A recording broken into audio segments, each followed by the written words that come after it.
Namaste, ljubljeni in ljubljene. Danes snemam tretji del nebožanske vezi in kot sem obljubila v prejšnjih videih, da bom govorila o fantu, moškemu, ki ga bom poimenovala Anej, zaradi same diskretnosti.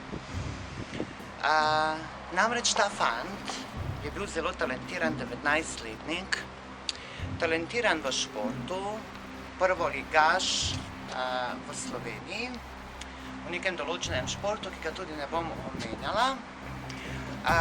Je bil zelo talentiran, hodil je tudi v športno gimnazijo, vsi učitelji in trenerji so mu v bistvu napovedovali zelo visoko kariero, ne samo na slovenskem v bistvu, ampak tudi v svetu. Fant je bil tudi talentiran duhovno. Že kot 15-16-letnik je imel zelo odprto notranje tretje oko, zelo je bil navdihnjen svetim duhom, začel je sprejemati v bistvu resnico Boga in mu je tudi bilo takrat že pokazano na nek način njegovo poslanstvo, njegova pot, ki naj bi tudi vključevala ta šport. Ta šport naj bi bil samo neka dejavnost, s katero se ukvarja. Dano mu je bilo pa tudi videti v bistvu tisto resnično poslanstvo, ki ga rabi opraviti v tej inkarnaciji. To je fant, ki je imel zelo bližen stik z nebozetimi mojstri, z angelskim svetom, ki je videl, lahko začutil, videl in slišal tudi mnoge stvari, ki so običajnim ljudem nemogoče, ki se jim zdijo domišljijski svet in podobno. Torej, tega fanta sem jaz poznala, ko je bil on star 19,5 let. Spoznala sva se ravno po tej duhovni poti. Jaz sem mu bila kot neka učiteljica, neka usmerjevalka na tej njegovi poti. Namreč, kot sem rekla, fant je imel je bil talentiran v športu, kakor tudi v duhovnosti. Rabil je pa nekoga, ki ga bo usmeril in ki mu bo pomagal, da doseže samozavest, da bo lahko obe stvari združil v eno. S tem fantom sem se družila 2 leti in pol. Njegov največji problem je bila nizka samopodoba, nizka samozavest, navkljub fenomenalnim talentom, fenomenalnemu izgledu. Je ta fant bil popolnoma brezoseben.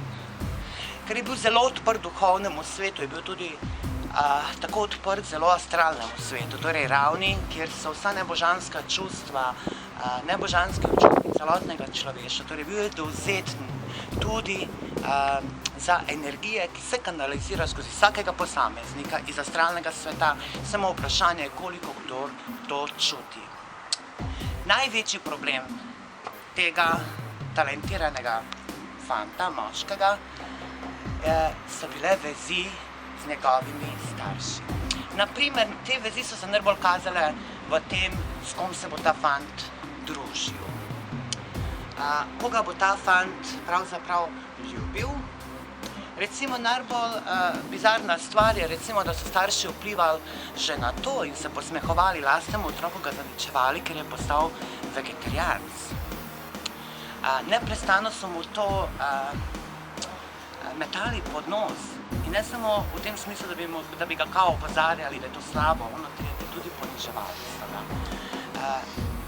On se ni mogel razodkriti doma, ni mogel govoriti jasno iz srca tisto, kar čuti, kar si želi, kar je njegovo poslanstvo. Ko pa je začel govoriti o Bogu, o notranjem svojem poslanstvu, je že spet doživel posmeh. Stvari so šle tako daleč. Spoznal je tudi neko žensko, v katero se je zaljubil, ki je bila zelo podobna v mišljenju, načinu čustvovanja, verovanju, sami duhovnosti. Vendar je ta ženska bila neprimerna za njegove starše. Torej, fant je bil strani svojih staršev omejen pri tem, kaj bo jedel, kaj bo pil, s kom se bo družil, pa kaj bo verjel, pa kaj ne verjel, kaj je resnično njegovo poslanstvo. V bistvu na vseh nivojih življenja, celo katere prijatelje imel. Zakaj so to starši delali? Starši so delali iz enega velikega neznanja, iz ogromnega strahu in prevelike potrebe potem, da bi njega zaščitili.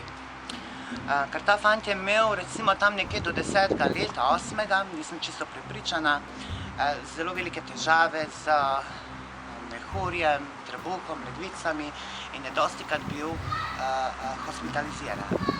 In od takrat je očitno v teh starših ostala ta strašna potreba po zaščiti, ampak to je prešlo v tako močno, da fantu niso več dali dihati.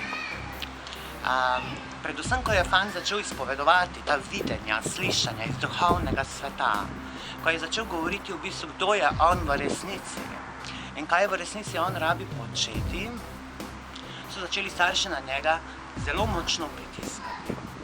Tako mogoče, da so mu tudi odvzeli avto. Na koncu so fanta pripeljali v tako psihično stanje, da se je fant tako razbolel, ravno na področju solarnega pleksusa, na področju želodca in jetre, zelo se mu je zvišal bilirubin. Šel je potem od zdravilcev, od enega zdravilca do drugega, šel je tudi na gastroskopijo, da bi pregledali, če je slučajno kakšna bakterija, če je slučajno rana na želodcu. In verjemite, nič se ni zgodilo od tega, nič ni bilo to zmanifestirano. Po daru Svetega Duha sem jaz neprestano spremljala tega fanta 2 leti in pol. Po daru Svetega Duha tudi imam moč videnja in moč slišanja, komuniciranja, v bistvu z Božjo prisotnostjo jasem in z vnebovzetimi mojstri.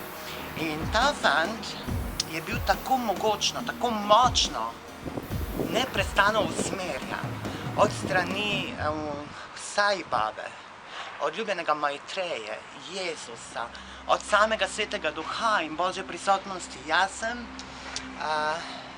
In ti mojstri so govorili skozi mene, so ga opozarjali, kaj mora narediti, da bi lahko sebe osvobodil, da bi lahko uspel in v tem športu, ki ga je opravljal, in prav tako, da bi lahko uspel v tistem duhovnem poslanstvu, ki ga je imel za opraviti v dobrobit sebe in tudi okolice oziroma sveta.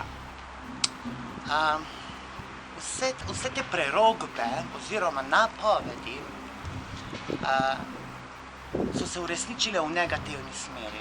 Naprimer, bom dala primer Božje prisotnosti jasem, ki je opozarjala skozi mene njega, je bilo vedno predstavljena ena pot, torej, da poenostavim, če boš hodil po tej in tej poti, se ti bo zgodilo to in to. Če boš storil to in to, se ti bo zgodilo tisto, kar iz srca resnično želiš. Meni je resnično žal, da se je vsa tista negativna vsaka prerogba uresničila. Ker fant ni bil pripravljen enega pogoja izpolniti za svojo lastno srečo, pazite, za zdravje, za svojo svobodo in za tisto svojo ljubljeno osebo. V bistvu je na koncu zaradi teh vezi starši izgubil to punco, izgubil je službo, postal je bolan, a zdravniki niso nič ugotovili. In naposled ta fant ima zdaj velike psihične težave. Klonil je in je padel tako rekoč v temo. Navkljub vsem napovedim, navkljub vsem usmeritvam, fant je izgubil samega sebe. Zato pa pravim, ljubljeni, režite vezi, dokler je še pravi čas, da postanete uspešni, da izpolnite svoje srce, svoje telo in svojo dušo. Da izpolnite tisto, zaradi česar ste prišli na ta svet. Da ste svobodni, da ste ljubljeni in da izpolnjujete voljo iz svojega srca. Hvala vam, lepo se imejte in bodite svobodni. Rada vas imam, vaša Ašana. Čau!